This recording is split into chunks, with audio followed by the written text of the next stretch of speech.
on the bosom of the eternal God. I bow before the fragrance of your opening petals in gratitude for the opportunity afforded to bring to you my love.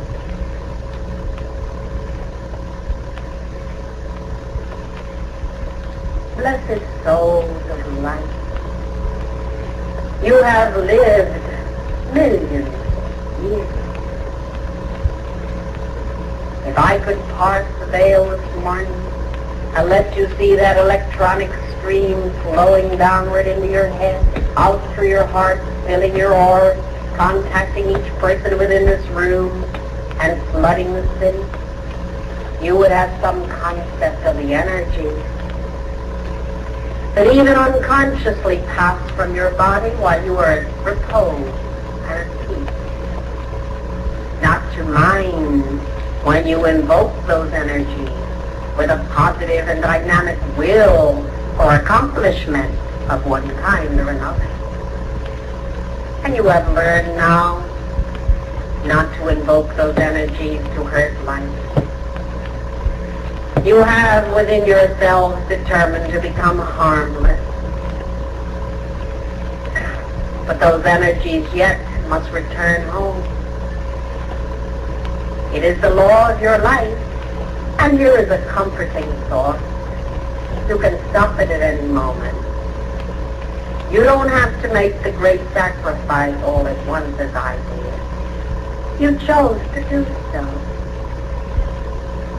You stood before the Lord of the world and said, I shall sanctify the circle of my life through love.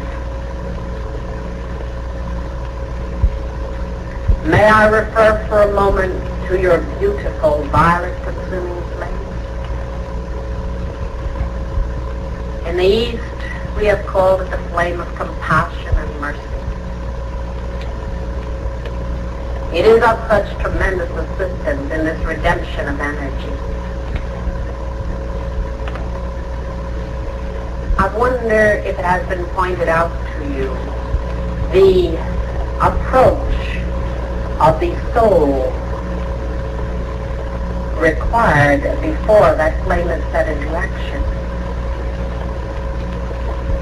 That is a flame by which you intend to purify your own miscreation. And it is joyously and vigorously employed.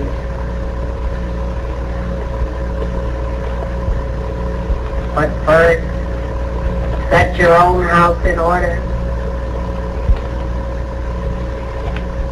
Forgive and balance your energies toward life before you use it.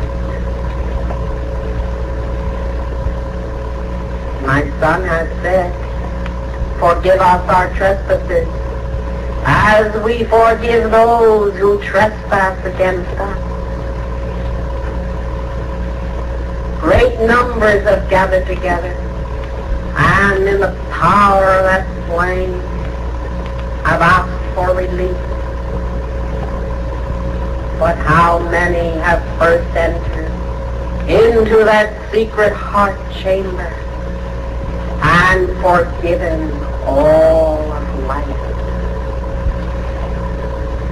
That is the efficacy and its use for you, my dear and sweet and earnest, lovely flowers in God's kingdom.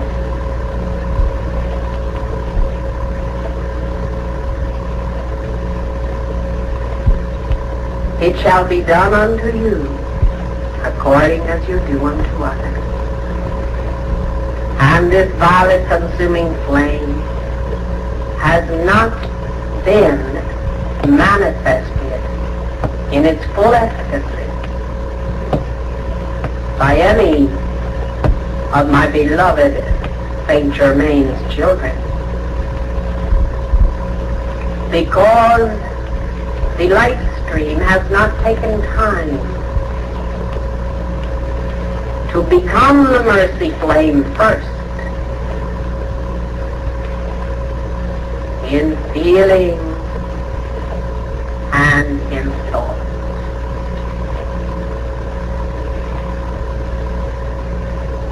You see, the law, my precious heart, is so impersonal and yet so practical. What you wish for others, you must give first, and then you shall receive.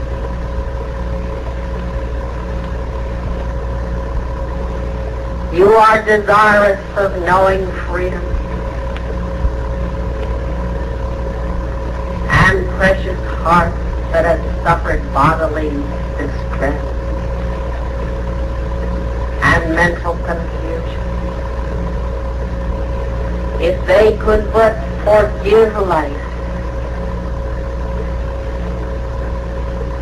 could then through the use of this flame be free in less than an hour.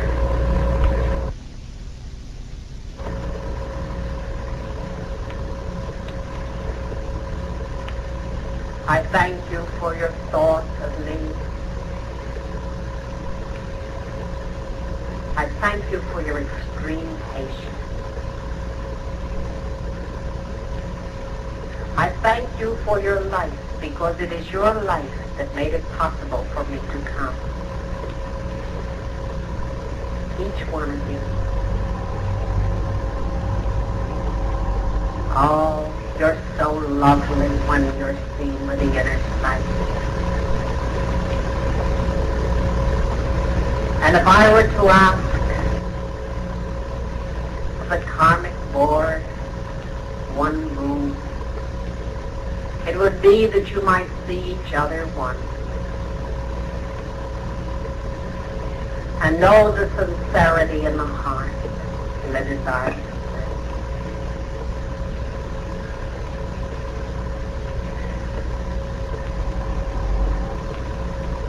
When I wore a flesh body,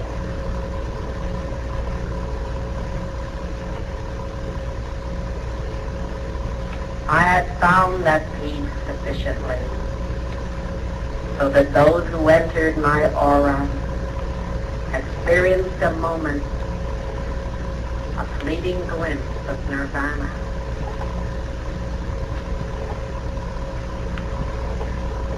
When I forfeited that flesh body,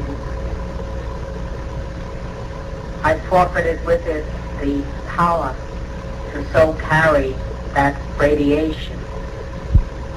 But I am going to ask now that it be returned and say with my son, all children, love you one another. Love life, trying to serve in whatever capacity. Enter into your action of the sacred fire, first sanctifying yourself before your Lord, cleansing your heart and your hands of feeling injustice, and then see the fullness of His freedom. Good morning.